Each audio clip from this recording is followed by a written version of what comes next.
This utility pole is being stressed to the breaking point. Loaded with thousands of pounds of force, it's got to hold up even if the wires it would carry get dragged down by ice or fallen trees. It failed at 7,700 pounds. A pole that can carry 4 tons before failing is unheard of. So is one that will bend back into place after 2 tons of force. This composite fiberglass and resin pole is the strongest on the market, made by Calgary's Resin Systems Technologies. Over 2.5 times what its class equivalent wood, steel, or concrete pole would be.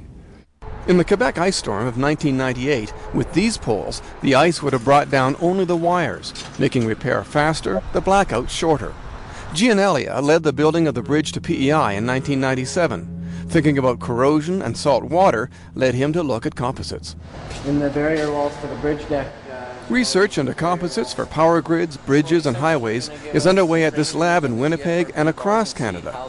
They don't corrode inside and break up the concrete.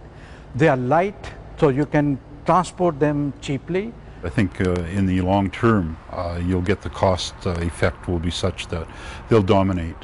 Mufti says composites are catching on across Canada because they cost less in maintenance. The leaders are Quebec and Ontario.